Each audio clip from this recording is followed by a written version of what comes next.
नमस्कार माननीय सदा बापू, सतीश मामा, माननीय अशोकजी, सुभाष आप्पा, पूर्णिमाताई, वनिताताई, संदीप भाऊ, राजेंद्र बापू, सत्यवत, प्रशांत, आरती, प्रियांका खारतोडे, सूरज भाऊ, गणपत आबा, पैंगवर शेख, तुकाराम चौधर, गौरव जाधव, व्यासपीठावरील सर्वच मान्यवर उपस्थित बंधू आणि भगिनींनो, मी आत्ताच युगेंद्रचं भाषण ऐकत होते आणि त्यांनी या राज्यातली आत्ता भाषण करत असताना महिलांबद्दल आवर्जून उल्लेख केला आणि त्यातून लाडकी बहीण योजनेचा उल्लेख केला। खरं तर लाडकी बहीण योजना हे जे 1500 रुपये आज मिळतात ना या राज्यातल्या महिलांना, त्याचं क्रेडिट फक्त आणि फक्त बारामती लोकसभा मतदारसंघाला जातं। याचं कारण असं की लोकसभेला बहिणी लाडक्या नव्हत्या, लोकसभेनंतर महाराष्ट्राच्या जनतेने असा दणका दिला ना, महाराष्ट्राला महिला आणि बहिणी आठवल्या। तुम्ही विचार करून बघा, 2 वर्ष त्यांची सत्ता आहे, का नाही बहिणी लाडक्या होत्या? बरोबर आहे की नाही? एक तर लोकसभा झाल्यावर असं का या राज्यात झालं की त्यांनी योजना आणली, बरोबर रिझल्ट आला, रिझल्ट नंतर 31 खासदार या राज्याने निवडून दिले आणि निवडून दिल्यानंतर सगळ्यांच्या ध्यानात आलं, अरे बापरे, आता बहिणींची फार पंगा गेला तर फार मोठी अडचण होईल, त्याच्यामुळे आपलं बहिणींना 1500 रुपये द्या आणि ह्या नात्यातून मार्ग काढा। पण हे दुर्दैव या राज्यात की सत्तेमधल्या लोकांना बहिणीचं प्रेमच कळलं नाही, कारण का बहिणीचं प्रेम हे 1500 रुपयांनी नाही विकत घेता येतो। बहिणीचं प्रेमाला किंमत, इट इज अनमोल। बहिणीचं भावा बहिणीचं नातं ह्याच्यापेक्षा एक पवित्र नातं नाही आहे जगात। आणि त्याच्यामुळे कुठली बहीण मला सांगा भावाकडे अपेक्षेने बघते? काय बघते ती? बहिणीची एवढीच अपेक्षा असते की माहेरी आलो, 4 दिवस प्रेमाने वाढ, तुझी पोरं मोठी झाली, आपली पोटी मुलं एकत्र होऊ दे, आपल्या खानदानाचे घरातले संस्कार पुढे जायची नैतिक जबाबदारी आपली आहे। जे काही संस्कार आपल्या आईवडिलांनी आपण केले ते पुढे आपण पूर्ण ताकदीने चालवावे, ह्याच्यापेक्षा एखाद्या महिलेला काय हवं असतं आयुष्यात? पण शेवटी ह्यांना कळतच नाही की पैसे आणि नातं, व्यवहार आणि नात्यातलं अंतरच या सरकारला कळत नाही। काल योगायोगाने घटना बघा कशी झाली, ती बारामती लोकसभा मतदारसंघातच झाली, बाहेर झाली असती तर कदाचित पकडले गेले नसते। काल अनेक खोके पकडले गेले की नाही?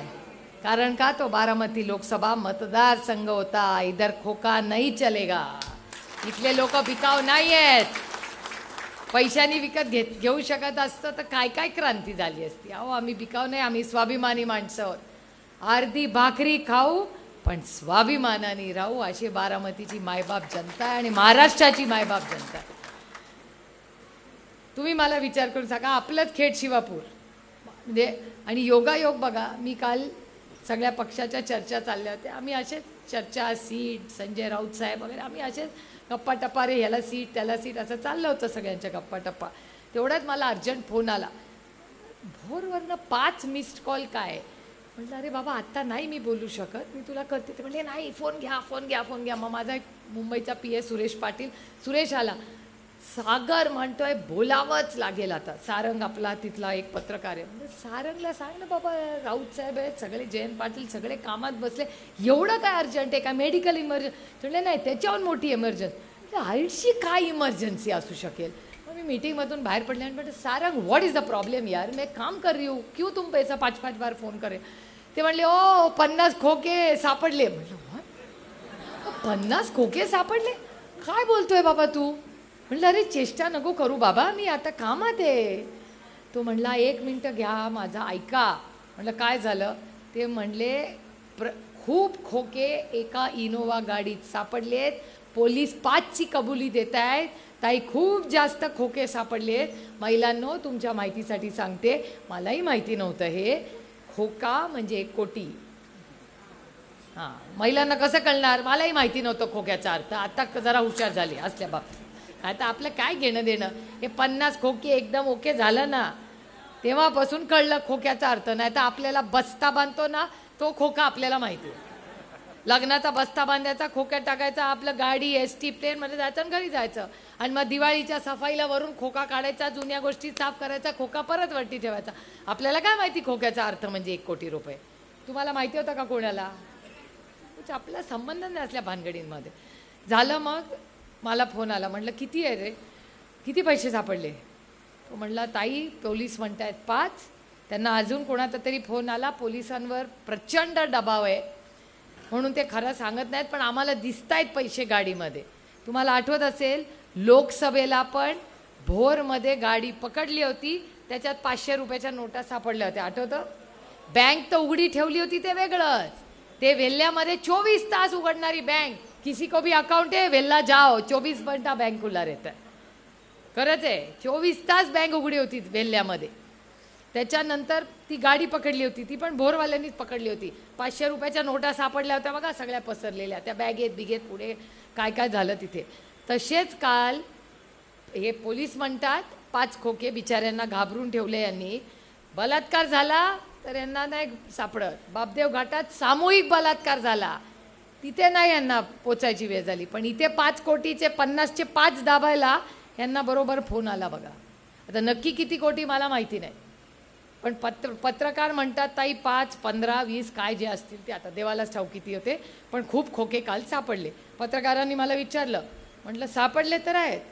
मला प्रश्न असा पडतो की नोटबंदी झाली, नोटबंदीमध्ये तुम्हाला सगळ्यांना लाईनीत उभं राहिलं, तुम्ही सार्थ अभिमानाने गेला, या राज्यातला काळा पैसा जाणार, चला नोटबंदी करून टाकूया. मान्य?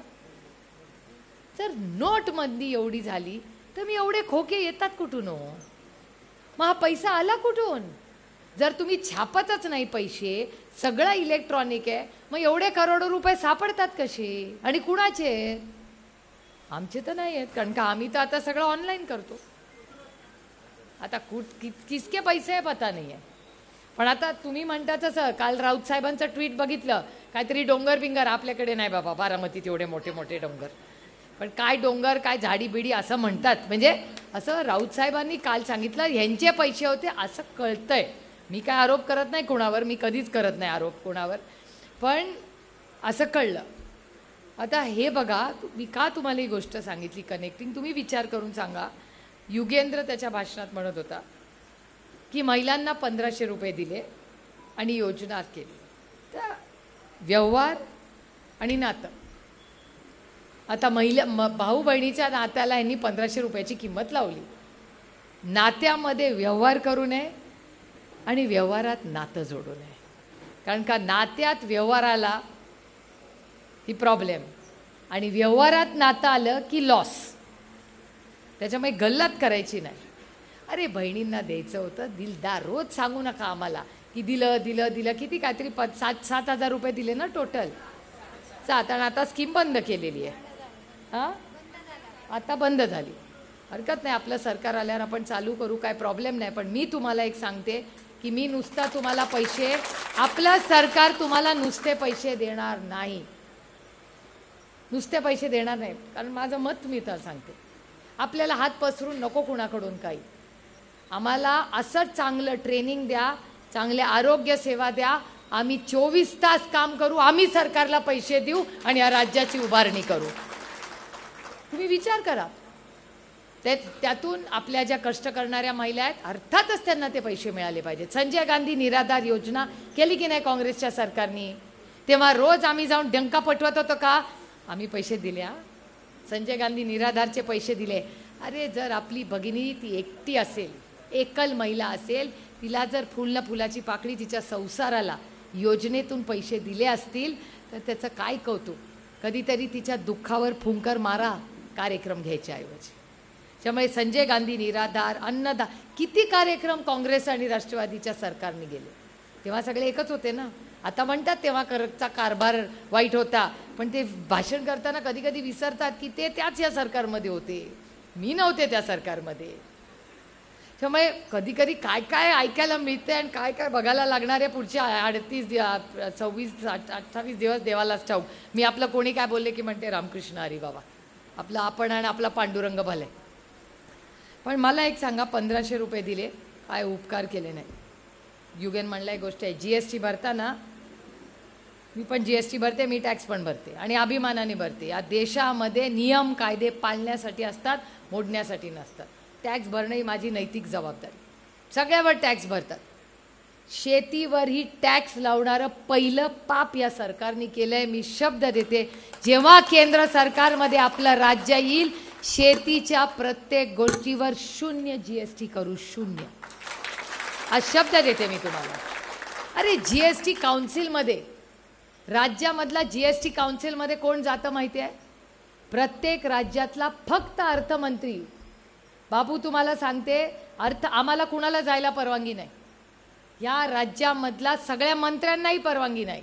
या राज्यातला फक्त अर्थमंत्री, सगळ्या राज्यातले, आपलेच नाही. ही कसं असतं, GSTचे निर्णय आम्ही पार्लमेंटमध्ये घेत नाही, ते सगळे अधिकार GST काउन्सिलला दिलेत. GST काउन्सिल म्हणजे कशी आपली म्युन्सिपल काउन्सिल असते, तशी GST काउन्सिल. त्याच्यात संपूर्ण देशातले सगळे अर्थमंत्री, ह्या राज्यात प्रत्येक राज्यातला अर्थमंत्रीच जाऊ शकतो आणि तिथे बोलायचा अधिकार फक्त अर्थमंत्र्याला असतो. समजा अर्थमंत्री म्हणला की चला पौर्णिमाताई माझ्या वतीने तुम्ही जा, पौर्णिमाताई पत्र देऊ शकतात, पण पौर्णिमाताईंना बोलायचा अधिकार नाही. फक्त या राज्यात, सगळ्या राज्यातले फक्त अर्थमंत्री त्या GST काउन्सिलमध्ये जातात. आता मग आपली काय अपेक्षा आहे की GST काउन्सिलमध्ये जा आणि महाराष्ट्राचे प्रश्न मांडा. तुम्हाला आश्चर्य वाटेल, ह्या महाराष्ट्रातले गेल्या 5 वर्षात जे जे अर्थमंत्री होऊन गेले, त्यातला एकही GST काउन्सिलला गेलेला नाही. असं नाही मी बोललेले, मी म्हटलं या राज्यातले जे जे अर्थमंत्री होऊन गेले, कधीही GST काउन्सिलच्या मीटिंगला गेलेले नाही. मग जर GST काउन्सिलला महाराष्ट्राच्या वतीने माणूसच गेला नाही, आपल्याला न्याय कसा मिळणार? खरं तुम्ही म्हणता ही गोष्ट खरी आहे. माझं खरंच म्हणणं होतं, मी कुणावर टीका करत नाहीये, पण तुम्ही निवडून दिलं की नाही? मी जर आता तुम्ही म्हणले की पार्लमेंटमध्ये मी दिसले नाही, तुम्ही म्हणाल हो सुप्रिया सुळे तुम्हाला पार्लमेंटमध्ये भाषण करायला पाठवले, तिथे बसायचं मुकाट्याने, दिवसभर तिथेच बसायचं. सकाळी क्या बात है, क्या बात है, व्हेरी गुड. सरसकट सगळ्यात मोठी या देशातली सरसकट कर्जमाफी काँग्रेस राष्ट्रवादीने केली होती की नाही? सरसकट कर्जमाफी केलेली आहे. मी तर म्हणीन आपण कर्जमाफी पण करू, पण त्याच्यापेक्षा जास्त हमी भाव मागा. जे सरकार येईल त्याला हमी भाव पाहिजे आम्हाला. आम्ही कष्ट करू, आम्ही स्वाभिमानी लोक आहोत, आम्हाला नको काय उधारचं. आम्ही कष्ट करतो, राबू, 24 तास काम करू. या राज्याच्या आणि देशाच्या उभारणीत आम्ही सहभागी होऊ. किती आनंद होतो. मगाशी ती मुलगी आली होती मला, तिचे वडील शेतकरी आहेत, तिला इंजिनिअरिंगला ॲडमिशन हवी होती. विचार करा, आज महाराष्ट्रामध्ये आणि बारामतीमध्ये असं एक घर नाही ज्याच्यातली मुलगी डॉक्टर किंवा इंजिनियर नाही. केवढी इंजिनिअरिंग कॉलेजेस या बारामतीमध्ये आहेत. अभिमान वाला वाटतो. प्रत्येक घरात गेलं की मुलगी येते, सगळ्यात स्मार्ट ती मुलगी माझ्याशी बोलते. आई मागे असते, आई कौतुकाने मुलीकडे बघत असते की माझी मुलगी काय बोलते. ताईच्या बरोबरीने माझी मुलगी बोलते. ते हे इथे आहेत का नाही मला माहिती नाही. हां, ते बघा तिथे बसलेत, ते स्वतः पत्रकार आहेत. त्यांची मुलगी MBA झाली आहे, इथे नाही नोकरी करत, बँगलोरला नोकरी करते. बँगलोरवाला आता तिला बँगलोर कमी पडायला लागले. ती आता म्हणते की मला जायचं आहे अमेरिकेला शिकायला. आता मला सांगा कसं जायचं. मला इतका अभिमान वाटला तिचा. हा राजकीय विषय नाही, हा सामाजिक परिवर्तन आहे की बारामतीमध्ये एक शिकलेली मुलगी बारामतीतून बँगलोरला मेरिटवर जाते. तिचा बाप शरद पवार नाही, ती वशिल्यानी कशानी कुठे जात नाही. आणि मला अभिमान आहे त्या गोष्टीचा. जरा उभं राहा, सांगा कुणाची लेक आहे, टाळ्या वाजवा जोऱ्यात त्यांच्यासाठी. काय त्यांच्या लेकीचं कौतुक मला वाटलं. हीच आहे, शून्यातून उभं केलेलं आहे विश्व. तुम्ही विचार करा, त्यांची लेक बँगलोरला शिकते आणि आता अमेरिकेला जाणार आहे शिकायला. अशा किती मुली मला भेटतात परदेशी गेलेल्या. आपल्या कृषी विज्ञान केंद्रातून, आपल्या विद्या प्रतिष्ठानमधून सगळ्या मुली किती मोठ्या कंपनीजमध्ये नोकरी करतात, सूट घालतात. आणि मला भेटल्यावर कधी फलटणला गेले, कुठल्याही फॅक्टरीमध्ये गेले की त्या मला म्हणतात आम्ही विद्या प्रतिष्ठानमध्ये शिकलो, आम्ही माळेगावला शिकलो. एकदम फाड इंग्लिश बोलतात. आपली एक मुलगी जर्मनीला पण आहे, बारामतीतली. कुणाची मुलगी आहे? हां, इंग्रज. ती पण नाही, आणखीन एक आहे. नाही, कसब्यातली नाही, ग्रामीण भागातली एक मुलगी मला आता लाटे, ती आहे ना, ती आम्ही जर्मनीला राहते ना. तिने लग्न पण कुठल्या तरी त्याच्याच मुलाशी एकाने केलंय. तिने कुणाशी लग्न केलं? नाही, नासावाली ती आणखीन एक आहे. नितीन, आठवतं ती मुलगी होती? तेच मला आठवत नाही, मला आता आठवत नाही. एक तर मुलगा आपला चार्टर्ड अकाउंटंट आहे, तो पहिल्या अटेम्प्टला चार्टर्ड अकाउंटंट झाला होता. चौधरची मुलगी नाही ती, मला येईल, मला आठवेल भाषण करता करता. तू हा, प्रियांका बुरगुले, करेक्ट. हा, बुरुंगले ना. प्रियांका काय झाली? PSI झाली. ती प्रियांका बुरुंगले PSI झाली. एक मुलगी जर्मनीला पण गेली आहे शिकायला, मला आठवत, मला येईल. ती जर्मन पण बोलते स्वतः. हा, खामगळ ना, करेक्ट. रेश्मा खामगळ, करेक्ट. रेश्मा खामगळ ती जर्मनीला गेली, नोकरी करते ती आणि जर्मन पण बोलते. विचार करा, ग्रामीण भागातली जिल्हा परिषद टू विद्या प्रतिष्ठान किंवा Malegaon straight to Germany, English पण बोलते आणि जर्मन पण बोलते. बारामतीमधली मुलगी आहे ती. काय सार्थ अभिमान आम्हाला वाटतो जेव्हा आपल्या भागातली. यालाच इकॉनॉमिकल चेंज म्हणतात. याला मोठं परिवर्तन काय असतं? हे परिवर्तन शिक्षणातून आणि कामातून होतं. हे परिवर्तन आदरणीय पवार साहेबांनी घेतलं. Social impact on peoples life.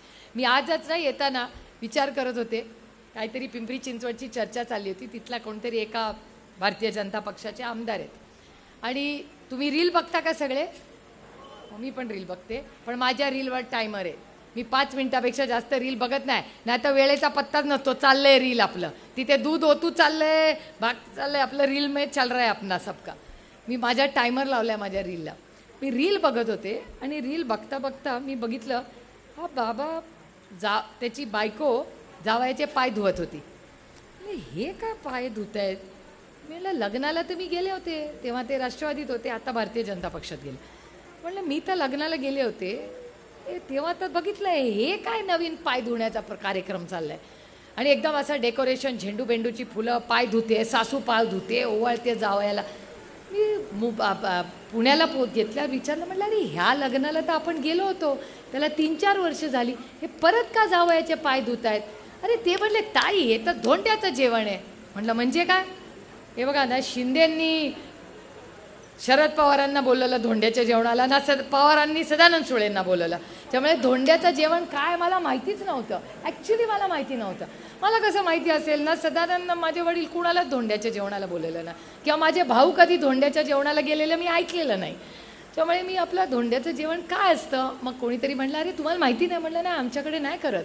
ते म्हणजे दर 4 महिन्यांनी अधिक महिना आहे, 3 वर्षानंतर अधिक महिना आहे, तो अधिक महिन्यामध्ये जावयाला बोलवतात, त्याचे पाय धुतात, त्याला गिफ्ट देतात आणि त्याची आरती बिरती करतात. व्हॉट नॉनसेन्स यार, क्या हो रहा है? कोणता पुराने जमाने का बात कर रहे? ते म्हणले हो ताई असंच करतात. म्हटलं आता झालं धोंड्याचं जेवण. मी म्हणलं की बारामती लोकसभा मतदारसंघात क्रांती होणार. आज नंतर धोंड्याचं जेवण बदलायचं. तुम्ही काय तुमचे रीतपात तुम्हाला लग्नात करायची करी, आय हॅव नो प्रॉब्लेम, तुम्ही करा काय करायचं. पण त्यानंतर 4थ्या-3ऱ्या वर्षी जेव्हा धोंड्याचं जेवण येईल तेव्हा तुमची जावई आणि तुमच्या लेकीनी तुम्हाला सगळ्यांना बोलवायचं त्यांच्या घरी. तुमचे आई वडील सासू सासऱ्यांचे पाय धुवायचे, त्यांना गिफ्ट द्यायचं, नमस्कार करायचा, आशीर्वाद द्यायचा. या मतदारसंघातली कुठलीही माई आज नंतर जावयाचे पाय धुत बसणार नाही. आता माझा मी शोधते, अजून मिळाला नाही जावई. नाहीतर माझा जेव्हा येईल ना 4थ्या वर्षी मी आणि सदानंद सोफ्यावर बस, बेटा करो अभी सासू को गिफ्ट दो. का नाही, आपली पोरगी कमवते, आपला जावई कमवतो, तो आपला पण मुलगा आहे ना. जावई काय बाहेरचा नाही, तो आपलाच मुलगा आहे. सून प्रेमाची सगळे वन फॅमिली यार. कशासाठी कोणी पाय धुवायचे? हे सामाजिक परिवर्तन फक्त कपड्यातून येत नाही, ते सामाजिक परिवर्तन आपल्या आयुष्यात आणि निर्णय प्रक्रियेत झालं पाहिजे. त्याला क्रांती म्हणतात. हा बदल आपल्याला महाराष्ट्रात घडवायचा. का मला अभिमान वाटतो मुली जेव्हा उभ्या राहतात? का नाही उभं राहायचं? लोक माझ्याकडे बघतात आणि म्हणतात अरे वा तुम्ही उभं राहिला. उभं राहिल्याचा विषयच नव्हता. तुम्ही माझ्या जागेवर, एक तर मला माहिती आहे मला भांडायलाच यायचं नाही. आता भांडल्याशिवाय दिवसच संपत नाही. खरंच मला भांडायला कधी वेळच आली नाही आयुष्यात. अमराईच्या घरात सगळी जॉईंट फॅमिली होती, सगळ्यात चुन्नुमी होते. एक वर्ष माझा जन्म इथेच पुण्याला झाला. माझी आयुष्याची पहिली 2 वर्ष अमराईच्या घरात आम्ही जॉईंट फॅमिली राहायचो. म्हणजे विजयक्का, अजित पवार, नीताताई, श्रीनिवास दादा ही चार. रजक्का आमची सगळ्यात मोठी बहीण, त्यांची आई, माझे आई वडील, बाई, आबा आणि आम्ही हे सगळेजण एक फॅमिली म्हणून राहायचो. आणि असे कनेक्टेड रूम, तुम्ही कोणी बारामतीचं घर बघितलं असेल ते सगळ्यांच्या खोलीत फिरायचं आहे. काय त्याच्यात प्रायव्हसी, पडदा, दरवाजा, काय कॉन्सेप्टच नव्हता आमच्या घरात. सब तुम्हाला आठवत असेल की घर आमचं. त्या घरात सगळे जॉईंट फॅमिली, गुणागोविंदाने मी सगळ्यात चुन्नू होते. तेव्हा ही सगळी माझ्यापेक्षा मोठी होती, त्यामुळे लाडच लाड. त्याच्यानंतर माझ्यानंतर 5 वर्षांनी अभिजित आणि अश्विनीचा जन्म झाला, ते आणि चुन्नू मुन्नू. पण ते माझ्यापेक्षा बारामतीला कमी यायचे, त्याच्यामुळे सगळ्यात लहान मीच. आयुष्यभर सगळ्यात लहान मीच राहिले. 50शी झाली तरी लहानच. पण ते कुटुंबाचं प्रेम असतं आणि हे माझं भाग्य की किती वर्ष मला कुटुंबाचं प्रेम मिळालं. खरंच भाग्य लागतं की एवढ्या मोठ्या जॉईंट फॅमिलीमध्ये आपल्याबरोबर. त्यामुळे भांडायचा कधी काय विषय नाही आणि आपल्याला काय फार लागत पण नाही. आपल्याला ना मोठं घर पाहिजे ना गाडी पाहिजे, उससे काय, सगळे प्रेमाचे जवळ असले हीच माझी ताकद आहे. मला काय फारसं काय दुसरं काय लागत नाही आयुष्यात. आणि तू बाकी काय त्यातलं महागातलं घेऊन फार काय झोप येते असं काही नाही आयुष्यात. एवढं तर आयुष्य आम सबने देखावं आहे. आनंद आपल्या मनात असतो आणि नात्यांमध्ये असतो. सगळ्यात आनंद, अति दुःख आणि आधी सुख ह्याच्यात माणसंच लागतात. तेव्हा ना सत्ता येते ना लाल दिवा कामाला येतो. घरात लग्न असलं तरी जवळचेच लागतात आणि काय अडचण आली तरी जवळचेच लागतात. या अशी ही महाराष्ट्राची संस्कृती आहे. हे झालेले आमच्यावरचे संस्कार आहेत. हे बाई आबांनी केलेले आमच्यावरचे संस्कार आहेत. आशा काकींनी केलेले संस्कार आहेत. माझं अर्ध आयुष्य आधी ह्यांची आशा काकींचे चपातीचे लाडू आणि आमरस खाऊनच माझ्यात प्रत्येक सुट्टी गेलेली आहे. सगळ्यात जास्त युगेंद्र राहिला नसेल त्याच्यापेक्षा जास्त काठ्याच्या वाडीला मी राहिले. कारण का प्रत्येक सुट्टी, तेव्हा कुठे कोण महाबळेश्वर, गोवा बिया जायचे. आपला आई एस टीमध्ये बैठो, शमा माझी मोठी बहीण आणि मी जाव काटेवाडी. आणि असं रडत खडत जायचो परत शाळेला. कुणाला जायचं होतं परत अभ्यास करत बसायला आणि आईचे रट्टे खायला. ते आपलं मजात असायचं. इथे बारामतीला, काटेच्या वाडीला सगळे रमत गमत असं आमचं आयुष्य गेलं. पण ह्या सगळ्या परिस्थितीत आता काय झालं ह्या राज्यामध्ये?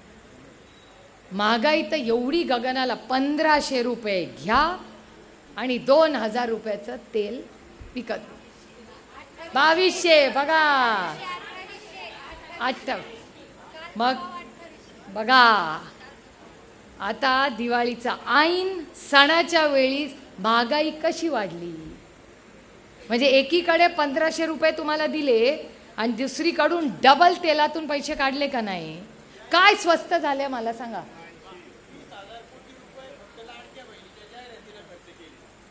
ऐका, फक्त जाहिरात करायला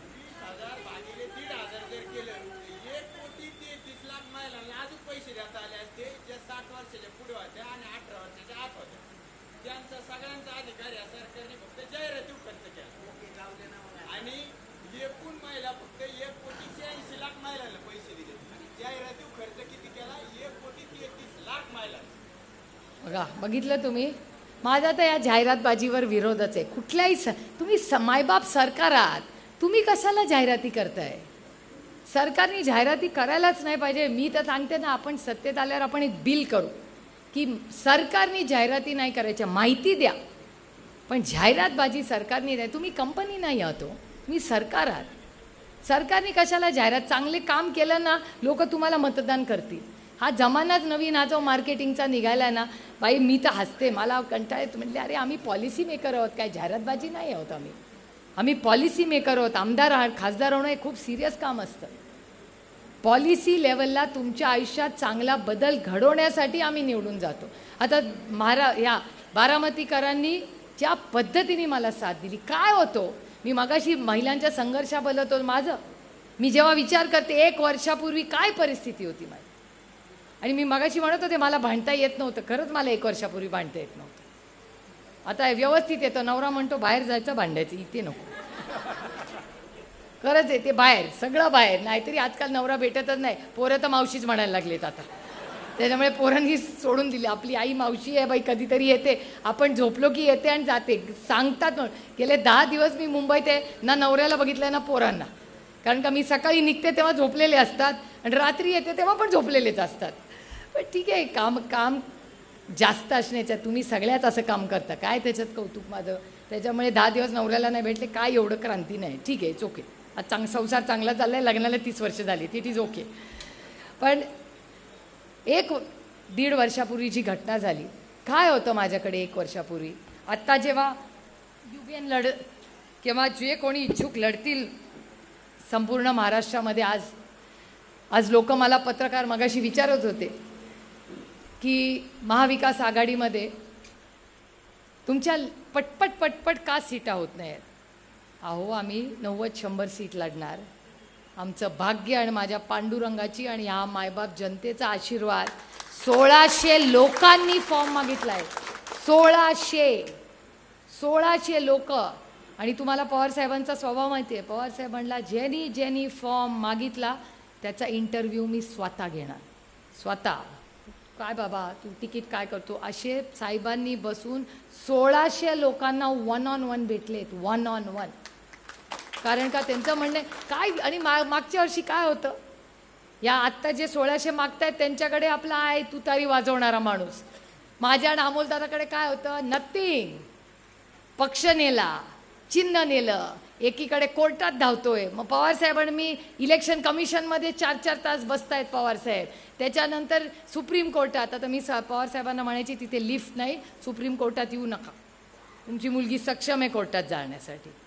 माझ्या मुलीचा 25वा वाढदिवस आम्ही सुप्रीम कोर्टात केला आहे. मला अभिमान आहे त्या गोष्टीचा. की अशीच मुलं शिकतात ना. मुलांनी संघर्ष बघितलाच नाही, कळणार कशा मुलांना जबाबदाऱ्या. माझी मुलगी म्हणली काय करू, म्हटलं तुझी आई कोर्टात आहे, आई हवी असेल तर कोर्टात वाढदिवस करायचा. आम्ही सुप्रीम कोर्टात काय वाढदिवस साजरा केला मुलीचा. माझ्या काय करणार, जबाबदारी होती. माझ्या 80 वर्षाच्या वडिलांना मी काय सुप्रीम कोर्टाच्या दारात उभी करणार नव्हती. त्याच्यासाठी आम्हाला शिकवलं. कशासाठी आम्हाला शिकवलं, जबाबदाऱ्या घ्यायला ना. पक्ष नाही, चिन्ह नाही, अरे कुछ नाही होगा, बघू काय करूंगे. वर्स्ट कम्स टू वर्स्ट काय झालं असतं, इलेक्शन हरलो असतो, पण इतिहासात नियम लिहिलं की हे लढले. एवढं तर राहिलं, इतिहासाने लक्षात ठेवलं असतं की बाबा हारे तो हारे लेकिन लढे जरूर. आणि तुम्ही विचार करा, मी आणि अमोलदादा विचार करायचो आपण काय चिन्ह घेऊया. तर अमोलदादा म्हणायचं असं करा, तुम्ही कबशी घ्या. म्हटलं बरं मी कबशी घेते, तुम्ही काय घेणार. तर विचार करते पंखा घेऊ का कपाट घेऊ का काय घेऊ. असं रोज मी आणि अमोलदादा इलेक्शन कमिशनच्या बाहेर तासनतास 8 वेळा आम्ही तिथे गेलो. 4-4 तास आम्ही बसलेलो आहोत तिथे. पवारसाहेब तिथे एक शब्द तुम्हाला माहिती आहे ते खूप गप्प बसू शकतात. आम्ही जाऊन बसायचो, 4-4 तास बसायचो, ऐकायचो काय काय पवारसाहेबांबद्दल बोललेले ते लोक. आणि आमच्याकडे बघून दुसऱ्या बाजूचे हसायचे. मोठे नेते नाही त्यांचे मोठे व्यस्त होते सगळे त्यांचे. आम्ही आपले लहान लोक, त्याच्यामुळे आम्ही आपले बसायचो तिकडे. पवारसाहेब, मी, बाकी सगळे आमदार खासदार, त्यांचे लोक येऊन शेजारी बसायचे. आमच्याकडे असे गुरमीने हसायचे आमच्यावर. मी म्हणायचे ठीक आहे बरोबर, बडे लोक बडी बाते. आणि त्यांना रिझल्ट आधीच माहिती होता असं ते म्हणतात. मी आरोप करत नाही कोणावर. तेच म्हणायचे मी कशाला येत आहेत, आम्हालाच मिळणार आहे. त्यांना कसं माहिती होतं आधीच ह्यांना मिळणार आहे. मग झालं 8 वेळा इलेक्शन कमिशनमध्ये आम्ही गेलो.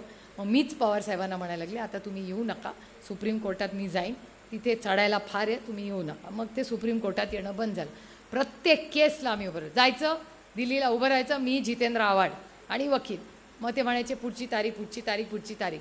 आणि ह्यांच्याकडून कोणीच यायचं नाही, कारण का परत ते म्हणतात आम्हाला रिझल्ट माहिती होता. ह्यांना सगळेच रिझल्ट माहिती होते.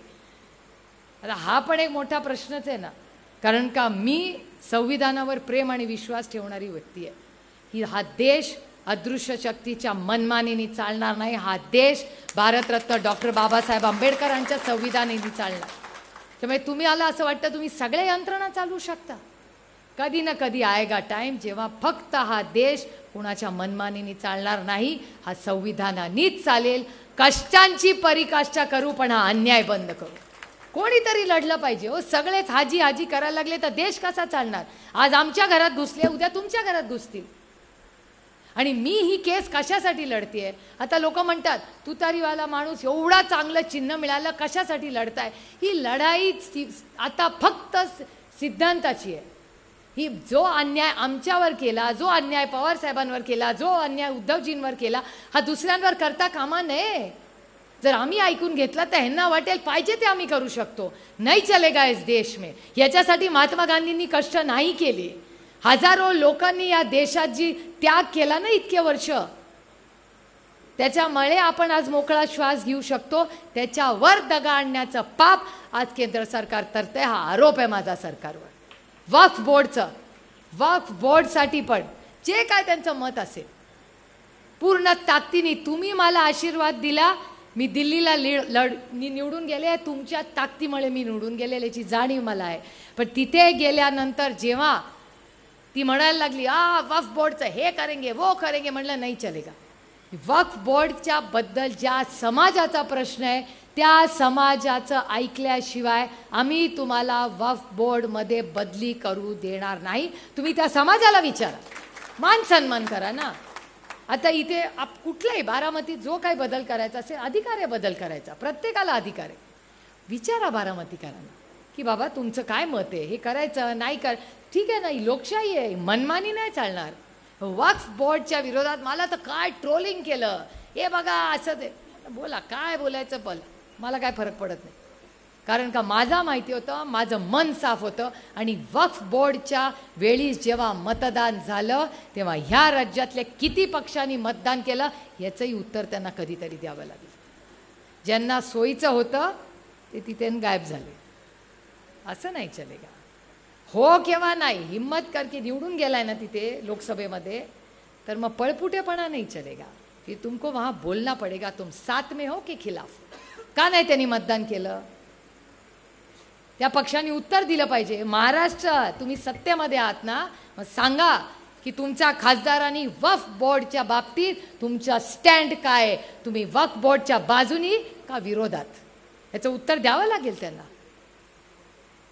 कारण का त्याचं उत्तर त्यांनी दिलेलंच नाही आजपर्यंत. आणि हा प्रश्न एका सशक्त लोकशाहीमध्ये आपल्या सगळ्यांचा अधिकार आहे. आज वक्फ बोर्डमध्ये घुसलेत, उद्या दुसरीकडे जातील. जर त्यांना तिथे थांबवलं नाही ना, हे लोक काहीही करू शकतात. हा अनुभव आहे. आमचं घर फोडलं, पक्ष फोडला, सगळं केलं. त्याच्यानंतर वक्फ बोर्डमध्ये सुरू केलं. म्हणजे एक एक एक एक एक एक टप्पा प्रयत्न करत बसतात की अजून किती जागा मिळते, किती लोक ऐकून घेतील. आज ही महाराष्ट्राची मायबाप जनता आहे, ती लांबून बसते. सगळे सर्वेवाले बारामतीला यायचे, बारामतीकर एक शब्द बोलायचे नाही. सगळे म्हणायचे काय होणार, काय होणार, काय होणार, काय होणार. माझी दोन्हीची तयारी होती, त्याच्यामुळे मला काय प्रॉब्लेम नव्हता. इस पार या उस पार, आपण लढणं तर जरूरी आहे. मी आणि अमोल दादांनी ठरवलं होतं की जो होगा सो होगा. अभी शरद पवार के साथ खड़े रहेंगे, हारेंगे जीतेंगे जो भी होगा, लेकिन उसके साथ खड़े रहेंगे. कारण का ह्या माणसाच्या बाजू उभं राहायला पाहिजे.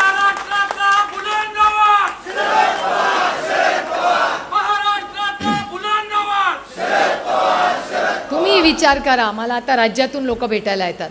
प्रत्येक जण मला एक गोष्ट सांगतो, जेव्हा मी ताई काश्मीर टू कन्याकुमारी कुठेही भारतात गेलो ना, आम्ही सांगतो महाराष्ट्रातून आलो. मग ते म्हणतात शरद पवार का महाराष्ट्र से तो. मग ते आपलं भाग्य आहे आणि हे बारामतीकरांचा विश्वास आहे. हे काय आमचं कौतुक नाही आहे. अहो, शून्यातून विश्व उभं केलं, तुम्ही साथ दिली त्यांच्या चांगल्या वाईट काळामध्ये. कोण होती पवार कुटुंब? कोई नाही जानता था. एक छोटंसं, छोटं नाही मोठं कुटुंब होतं, पण जास्त कोणी ओळखत नव्हते. काटेचेवाडी टू अमराई एवढाच प्रवास झाला होता. चव्हाण साहेबांनी डोक्यावर हात ठेवला, तुम्ही सगळ्यांचं प्रेम आणि आशीर्वाद मिळाला आणि आज पवार कुटुंबाचं नाव काश्मीर टू कन्याकुमारी ओळखतात. याच्या मागे बारामतीकरांची खूप मोठी ताकद आहे, याची जाणीव मला. आम्ही कुणामुळे तर बारामतीमुळे, बारामतीनीच ओळख करून दाखवली ना. आणि हे प्रेमाचे ऋणानं बंद आहे. त्याच्यात ना 1500 रुपये येतात, ना पैसे येतात, ना अदृश्य शक्ती येते. आणि या अदृश्य शक्तीला बारामतीकरांनी लोकसभेत दाखवून दिलंय. दिल्ली में तुम्हारा चलता होगा, बारामती में बारामती कर का ही चलता है, तुम कुछ भी कर लो. आमचे लोक साधेत, गप्प बसतात.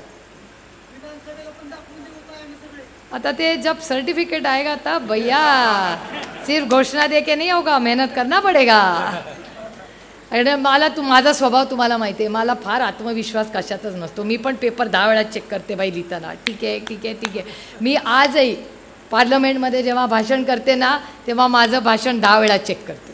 मी रात्री बसते, पहाटे उठते, नक्की नक्की नक्की नक्की. आणि मी सकाळी कुणाला भेटत नाही. आणि आले की सगळे म्हणतात काय म्हणलं बाई आज भाषण आहे, आज कोणी बोलू नका माझ्याशी. माझं जोपर्यंत भाषण होत नाही ना, मी चुप बसते, कुणाशी बोलत. का तो ट्रॅक असतो, त्याच्यात वाचायचं असतं आपल्याला. कारण लोकसभेमध्ये बोलताना सुप्रिया सुळे उभे राहत नाही. माझी काय ओळख आहे, मैं कोई नहीं हूँ. मी जेव्हा पार्लमेंटमध्ये उभी राहते तेव्हा सुप्रिया सुळे कोई मायने नाही रखती. तिथे बारामती लोकसभा मतदारसंघ म्हणून मी उभी राहते. मी फक्त तुमची कस्टोडियन आहे. आज 25-50 वर्षांनी होतील ना, सगळेच होतील, आधी येऊन गेले नंतरही होतील. मी फक्त तुमची कस्टोडियन आहे. ह्या प्रोसेसमध्ये ही जबाबदारी आज माझ्यावर आहे, याची जाणीव मला आहे. आणि तिथे उभे राहिल्यानंतर जेव्हा देश आपल्याकडे बघतो तेव्हा मी एकच गोष्ट लक्षात ठेवते की हे इथे आपण सुप्रिया सुळे जेव्हा तुम्ही उभे आहात त्याच्या मागे 23 लाख लोक तुझ्या उभे आहेत. जी गोष्ट पवार साहेबांनी मला वारंवार, एक तर ते खूप कमी बोलतात, बोलले तरी सल्ला तर देतच नाहीत, चुकलं तरच एका शब्दात टोकतात. ते फार काय रामबणगाल सांगत बसत नाही. मला अजूनही तो दिवस आठवतोय, मी जेव्हा पहिल्यांदा लोकसभाची पायरी चढले. आणि हे कोणीही नवीन माझ्याकडे येतं ना, त्याला मी सांगते की पवारसाहेब एक गोष्ट मला नेहमी, यावेळेस पण आम्ही 8 लोक निवडून गेलो ना, ही महाराष्ट्राच्या मायबाप जनतेचा आशीर्वाद, एवढे जण आम्ही निवडून गेलो, 10 लढलो, 8 निवडून आलो तुमच्या आशीर्वादाने. आणि आम्ही जेव्हा चढलो तेव्हा मी एकच गोष्ट सांगितली, म्हटलं बघा पवारसाहेबांनी ही गोष्ट सांगितली, तुम्ही आयुष्यभर लक्षात ठेवा की ह्या 8 पायऱ्या आहेत लोकसभेच्या. या पायऱ्या चढताना किती वेळा चढला तर प्रत्येक वेळीच पायरी चढताना लक्षात ठेवा की ही तुमच्या लोकसभा मतदारसंघामुळे. मला सांगितलं होतं बारामती, मी त्या बाकीच्यांना सांगितलं बघा एक पायरी, निलेशला पण मी सांगितलं, निलेश भाऊ एक एक पायरी ही सगळी नगरकरांची. बाप्पाला सांगितलं हे सगळं बीडमळे आहे. त्यामुळे पवारसाहेबांनी एक कानमंत्र दिलं की जोपर्यंत तू ह्या पायऱ्या चढताना बारामती लोकसभा मतदारसंघातल्या प्रत्येक माणसाला लक्षात ठेवशील, ही पायरी चढू शकशील. ज्या दिवशी तू बारामती लोकसभा मतदारसंघाचा माणूस विसरशील, व्यक्ती विसरशील, महिला विसरशील, पोरं विसरशील, ही पायरी चढता येणार नाही. हे लक्षात ठेव आणि ती जाणीव ठेव. हे मी कधीच विसरणार नाही. ते 15 वर्षापूर्वी सांगितलेली गोष्ट आणि खरी आहे. आम्ही कुणामुळे होते, तुमच्यामुळे आहोत. आणि ह्या इलेक्शनमध्ये ज्या पद्धतीने तुम्ही उभं राहिला, मी तुमच्या समोर नतमस्तक होऊन माझे आयुष्यभर ऋण म्हणणार नाही, कारण का नात्यात, प्रेमाच्या नात्यात ऋण नसतात, पण तुम्ही जो विश्वास माझ्यावर दाखवला त्याच्यात कधीही मी तडा जाऊ देणार नाही, हा शब्द मी तुम्हाला देतो. कारण का खासदारकीचं काम खूप जबाबदारीचं असतं, खूप जबाबदारीचं असतं. आणि जो विश्वास एका खासदारकीला तुम्ही मला निवडून दिलं आणि जी साथ तुम्ही मला 4 वेळा दिली, त्याबद्दल बारामतीकरांचे मनपूर्वक आभार मानते. आणि माझा पांडुरंगावर माझा प्रचंड विश्वास आणि प्रेम आहे. त्यामुळे जरही दुसरी काही वस्तू गेली असेल आयुष्यातून, तरी माझ्या पांडुरंगाने काय माझ्या पदरात टाकलं तर तुतारी वाजवणारा माणूस. तुतारी कधी वाजते? नवीन आयुष्यात काहीतरी शुभ होतं तेव्हा तुतारी वाजते.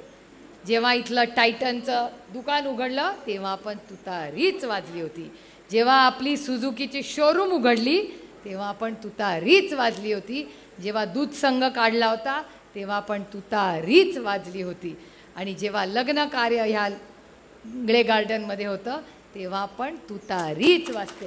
त्यामुळे कुठल्याही शुभ कामाची सुरुवात ही तुतारी वाजवणारा माणूसच करतो. आणि जेव्हा छत्रपती शिवाजी महाराजांनी युद्ध पुकारलं तेव्हा पण तुतारीच वाजली होती. त्यामुळे हे युद्ध इथे कुणाबरोबर नाही, आपलं युद्ध दिल्लीबरोबर. कारण का दिल्लीची अदृश्य शक्ती ही महाराष्ट्राचं कंबरड मोडण्याचं पाप करते. मग ती महिला असू दे महिलांचं मला माहिती आहे. महिला काय सांगतात मला, नको 1500 रुपये, ह्यांच्याच चॅनलवर सांगतात 1500 रुपये नको, आम्ही 2000 रुपये देतो, आमच्या पोरींना सुरक्षित ठेवा.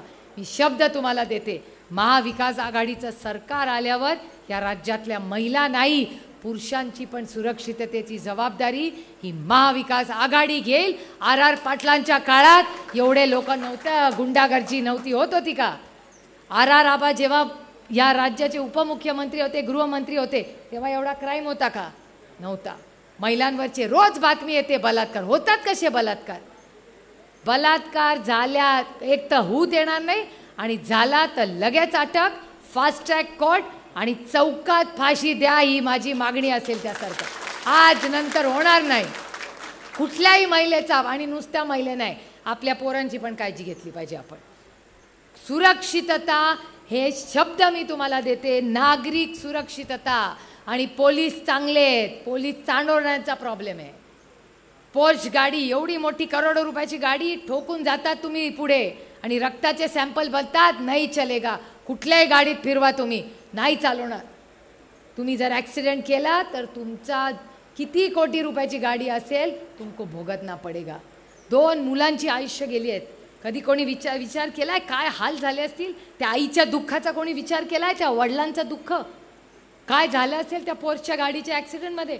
जेव्हा सामूहिक बलात्कार, बापदेव घाटातून आपण सगळे जातो, किती वेळा रात्री, मी तर रात्री 1 आणि 2 वाजता बापदेव घाटातून जाते, कधी भीती वाटत नाही. हो, आता वाटतं अरे बापदेव घाटात सामूहिक बलात्कार, इतकं अस्वस्थ करणारी वस्तू. ती आपला मतदारसंघ आहे, आपला जिल्हा आहे. आपल्या जिल्ह्यामध्ये ड्रग्ज, आपल्या जिल्ह्यामध्ये बलात्कार, आपल्या जिल्ह्यामध्ये हिट अँड रन पोस्ट चाललंय का या राज्यामध्ये? हा छत्रपतींचा महाराष्ट्र आहे, शाहू फुले आंबेडकरांचा महाराष्ट्र आहे, आणि हे सुसंस्कृत पुणे जिल्हा आहे. नाही चलेगा ये सब. महाराष्ट्रातच चालणार नाही, जिल्ह्यात नाहीच चालणार. त्यामुळे मी शब्द तुम्हाला देते, हा बदल आपल्याला करावा लागणार आहे. आणि हा बदल कुठल्या व्यक्तीबद्दल नाही मी बोलते, या विचाराचा माझी लढाई आहे. त्यांचा जो विचार आहे तो चुकीचा आहे, तो महिला विरोधी आहे, तो शेतकरी विरोधी आहे, तो कष्ट करणाऱ्यांच्या विरोधी आहे, ते लेबरच्या विरोधी आहे. विचार आहे, किती वेळा मला भेटता तुम्ही लेबर लॉसाठी? तो नाही आहे, तो सगळ्यांच्या विरोधी आहे. त्याच्यामुळे आपल्याला आता हा बदल आपल्याला या राज्यात करायचा आहे. परत भाषण करायला येईनच, पण आज मोठ्या संख्येने आपण उपस्थित राहिला. आज सगळं काय नियोजन करायचं ह्याच्यासाठी मी बापूंची, सातव बापूची, सगळ्यांची, SN बापूंची, सगळ्यांची माझी इथे यायच्या आधी सविस्तर चर्चा झालेली आहे. आपण सगळे फॉर्म भरायला, आता जेव्हा तारीख येईल तेव्हा फॉर्म भरायला आपण नक्की भेटू. एवढंच म्हणून भाषण करतो की हा स्वाभिमानांचा पक्ष आहे. सेवा, सन्मान आणि स्वाभिमान. सेवा मायबाप जनतेची, सन्मान शेतकऱ्यांचा, ज्येष्ठ नागरिकांचा आणि महिलांचा, आणि स्वाभिमान तुमच्या आणि माझ्या महाराष्ट्राचा. रामकृष्ण हरी. धन्यवाद.